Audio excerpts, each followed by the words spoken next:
So last episode যেখানে শেষ হয়েছিল এপিসোড সেইখান থেকেই শুরু হয়। আমরা দেখতে পারি রুকিয়ার সামনে ইচিমারু গিন চলে আসে। ইচিমারুকে দেখে রুকিয়া অবাক হয়ে যায় আর জিজ্ঞাসা করে যে আপনি এখানে কি করতেছেন। আর তোমরা তো জানো ইচিমারু গিন সবসময় একটা হাসি মুখে থাকে আর এরকম হাসতে হাসতেই বলে যে আরে আমি তো এমনিই চলে আসছি, আমাকে নিয়ে চিন্তা করো না। রুকিয়া মনে মনে ভাবে যে এই লোকটাকে আমি একদমই পছন্দ করি না। যেই দিন আমার সাথে প্রথমবার দেখা হয়েছিল সেই দিন থেকেই এই লোকটাকে আমার কাছে সাপের মতন মনে হয় যে সুযোগ পেলেই আমাকে কামড়ে দিবে। সেদিন সে যদিও আমার ভাইয়ের সাথে কথা বলতেছিল কিন্তু মনে হচ্ছিল আমাকে পেঁচিয়ে আছে আর আমি জায়গা থেকে নড়তে পারতেছিলাম না। এরপরে তার সাথে আমার অনেকবার কথা হয়েছে কিন্তু প্রতিবারই আমার সেম ফিলিং ছিল, জানি না এটা কিসের ভয়। তখনই ইচিমারু বলে যে আমার কাছে মনে হচ্ছে রেঞ্জি এখন মারা যাবে, কারণ আমি ওর স্পিরিচুয়াল প্রেশার খুব একটা ফিল করতে পারতেছি না। রুকিয়া ভয় পেয়ে যায় আর মনে মনে ভাবে যে এটা সত্যি, আমি খুব কষ্টে ওর স্পিরিচুয়াল প্রেশার ফিল করতে পারতেছি। তখন ইচিমারু বলে যে তুমি যদি চাও তাহলে আমি রেঞ্জির সাথে বাকিদেরকেও বাঁচাইতে পারি। তখন রুকিয়া মনে মনে ভাবে যে উনি কি সত্যি বলতেছে আর উনি আমাদেরকে কেনই বা বাঁচাবে। তখনই ইচিমারু রুকিয়ার মাথায় হাত রেখে বলে যে আরে আমি তো মজা করতেছিলাম।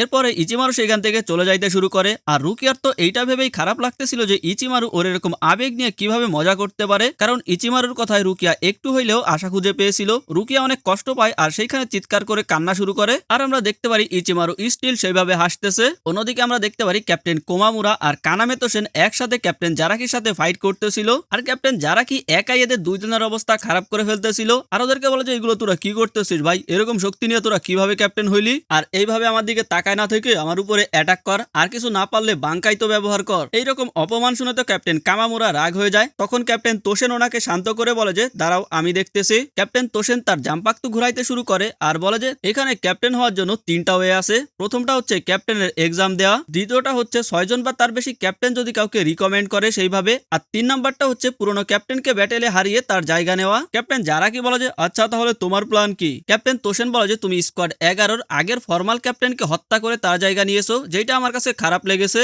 আসলে তুমি একটা মনস্টার আর রক্তের পিপাসু, আসলে তুমি আমাদের সবার থেকে আলাদা, একদিন তুমি আমাদের সবার শান্তি ধ্বংস করে ফেলবে আর এই জন্য এখন তুমি রোয়াকাদের সাথে মিশে আমাদের সাথে ফাইট করতেছো। তুমি আমাদের সবার জন্য হুমকি আর এই জন্য তুমি ফাইট এত পছন্দ করো, আমি কি ঠিক বলছি। যারা কি বলে যে তুমি একটু বেশি কথা বলো, তুমি কি নিজেকে জাস্টিস হিরো মনে করতেছো, তুমি যদি আমাকে এতই অপছন্দ করো তাহলে আমার উপরে অ্যাটাক করো। ক্যাপ্টেন তোশেন বলে যে চিন্তা করো না, আমি তোমাকে সবকিছু থেকে মুক্তি দিব, এই পর্যন্ত তুমি যা যা করছো সবই ছিল শান্তির বিপক্ষে, তাই এখন তোমাকে আমার মারতেই হবে। এটা শুনে ক্যাপ্টেন কামামুরা লাফ দিয়ে জারাকির পিছনে চলে যায়, মানে একটু দূরে চলে যায় আর কি। আর ক্যাপ্টেন তোশেন বলে বাঙ্কাই, মানে ভাই এইখানে ক্যাপ্টেন তোশেন নিজের বাঙ্কাই ফর্ম রিলিজ করে দেয়। আর এইখানে ক্যাপ্টেন তোশেনের বাঙ্কাইটা বাইরে থেকে দেখতে একটা অন্ধকার কালো বলের মতন, যেটা দেখে তোমাদের জুজুৎসু কাইসেনের ডোমেইনের কথা মনে পড়তে পারে। আর হ্যাঁ, জুজুৎসু কাইসেনের অনেক কিছু কিন্তু এই ব্লিচ থেকে ইন্সপিরেশন নিয়ে বানানো, ইভেন ওর যে ডোমেইন সিস্টেম এটা কিন্তু এই বাঙ্কাই থেকে ইন্সপিরেশন নিয়ে বানানো। যাই হোক, ক্যাপ্টেন তোশেনের বাঙ্কাইটা ভিতর থেকে পুরোপুরি ভাবে কালো আর এটার পাওয়ার হইতেছে এই বাঙ্কাইয়ের ভিতরে যে থাকবে সে কিছু দেখতে পারবে না, কিছু শুনতে পারবে না, ইভেন কিছুর ঘ্রাণও পাবে না।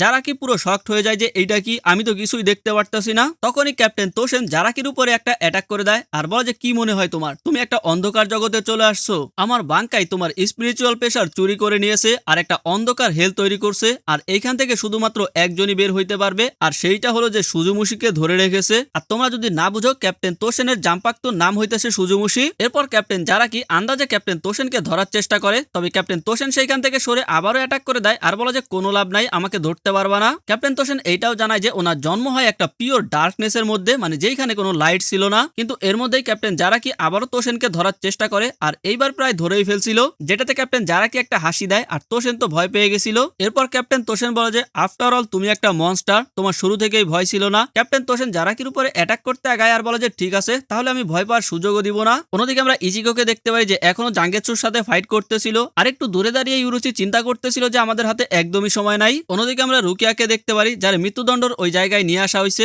রুকিয়া চিন্তা করে যে আমি তো বিশ্বাসই করতে পারতেছি না, আমার সমাপ্তিটা এইভাবে হবে। এদিকে কমান্ডার হিসাগি ক্যাপ্টেন তোশেনের বাঙ্কাই দেখে বলে যে আমাকে ওইখানে যাইতে হবে, আমাকে গিয়ে ক্যাপ্টেনকে সাহায্য করতে হবে। তখন ইউমিচিকা বলে যে আমি এখনো হারি নাই। হিসাগি বলে যে ছোট বাচ্চা নাকি তুমি অলরেডি হেরে গেছো। ইউমিচিকা বলে যে আমি তোমাকে ডিসঅ্যাপয়েন্ট করার জন্য দুঃখিত, কিন্তু স্কোয়াড 11-তে হারা মানে হচ্ছে মৃত্যু। হিসাগি বলে যে কিন্তু স্কোয়াড 9-এ এরকমটা না, তোমার সোয়াড ডাউন করা উচিত। স্কোয়াডের 5 নাম্বার পজিশনের একজন কখনো একজন লিউটেন্যান্টকে হারাইতে পারবে না। ইকাকু বলে যে তোমাকে একটা সিক্রেট বলি, স্কোয়াডের 3 নাম্বার সিট ইকাকু নেওয়ার পরেও 4 নাম্বার পজিশন ফাঁকা ছিল, কিন্তু তারপরেও আমি 5 নাম্বার সিট বেছে নেই, কারণ 4 নাম্বার আমার পছন্দ না। আরো একটা সিক্রেট হইলো, আমাদের স্কোয়াডে একটা না বলা রুল আছে, সেটা হচ্ছে আমাদের জাম্প পাকটু শুধুমাত্র আমরা ফিজিক্যাল অ্যাটাকে ব্যবহার করি। এটা দিয়ে আমরা কোনো কিডো টাইপের পাওয়ার ব্যবহার করি না, কারণ সেটা আনকুল লাগে। মানে ভাই বুঝতেই পারতেছো, এরা এদের জাম্প পাকটুর কোনো পাওয়ার ব্যবহার করে না, জাস্ট নর্মাল তলোয়ারের মতন ব্যবহার করে। কারণ তোমরা তো অলরেডি জানো যে ক্যাপ্টেন জারাকি কিন্তু এই জাম্প পাকটুর পাওয়ার ব্যবহার করা একদম পছন্দ করে না। কিন্তু প্রথমবার এখানে ইউমিচিকা নিজের জাম্প পাকটু শিকাই ফর্ম রিলিজ করে আর বলে যে এটা ইকাকু বা আমার ক্যাপ্টেনকে বইলো না, আমি চাই না তারা আমাকে অপছন্দ করুক। অন্যদিকে আমরা রেঞ্জিকে দেখতে পারি যে এখনো মরে নাই।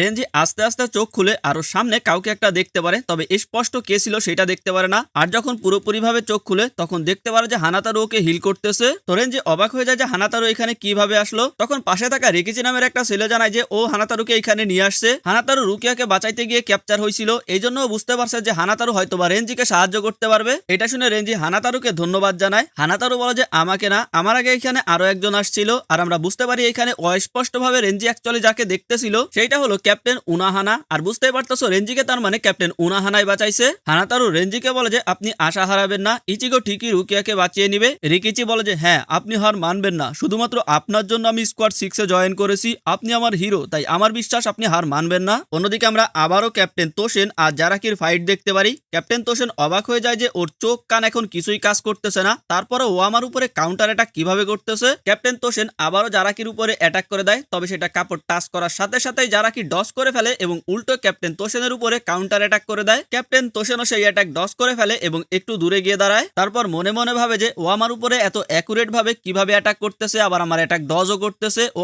আসলেই একটা মনস্টার। এদিকে ক্যাপ্টেন জারাকি মনে মনে ভাবতেছিল ওর বাঙ্কাই আমার সেন্সের ক্ষমতা নষ্ট করে ফেলছে, তবে আমার সেন্স পুরোপুরি ভাবে নষ্ট হয়ে যায়নি। যখনই ওর জাম্প পাক তো আমার কোনো অংশ টাচ করতেছে, আমি সেটা ফিল করতে পারতেছি আর সেটা ডজও করতে পারতেছি। এইভাবে আমি মরবো না, তবে এইটা অনেক বোরিং হয়ে যাচ্ছে। আমি যদি একটু কাটাকাটি করতে পারতাম তাইলে ভালো লাগতো। আমি কিছু দেখতেও পারতেছি না আর শুনতেও পারতেছি না, ইভেন আমার স্পিরিচুয়াল প্রেশারও খুব একটা কাজে আসতেছে না। দ্যাট শুধু শুধু এইসব ভেবে কেন আমি আমার সময় নষ্ট করতেছি। তখনই জারাকির মাথার কাছে ইয়াচিরো এসে বলে যে তুমি তোমার টেকনিক ব্যবহার করো। জারাকি বলে যে আমি সেইটাই করতেছি। তখনই টাকলু এসে বলে যে তুমি এইটা ট্রাই করতে পারো। জারাকি বলে যে তোমার মনে হয় আমি ওইটা করতে পারলে এই সমস্যায় পড়তাম। এরপরে ইউমিচিকা আসে আর বলে যে আমি হইলে কি করতাম, আমি জাস্ট গিভ আপ করে দিতাম আর সুন্দরভাবে মারা যাইতাম। জারাকি বলে যে মর। মানে এইখানে অ্যাকচুয়ালি জারাকি ভাবতেছিল যে এরা থাকলে ওরে কি বলতো। তখনই জারাকি কিছু একটা চিন্তা করে আর মুচকি হাসতে থাকে। ক্যাপ্টেন তোশেন আবারও জারাকির উপরে অ্যাটাক করতে আগায় আসে আর জারাকিকে হাসতে দেখে অবাক হয়ে যায় আর ভাবে যে হয়তোবা ও ফাইটটা এনজয় করতেছে। ক্যাপ্টেন তোশেন সরাসরি জারাকির পেটের মধ্যে ওর জাম্প পাকটু ঢুকাই দেয়, তবে আমরা দেখতে পারি জারাকি এবার অ্যাটাক ডস করে নাই। ক্যাপ্টেন তোশেন অবাক হয়ে যায় যে ও অ্যাটাক ডস করলো না কেন।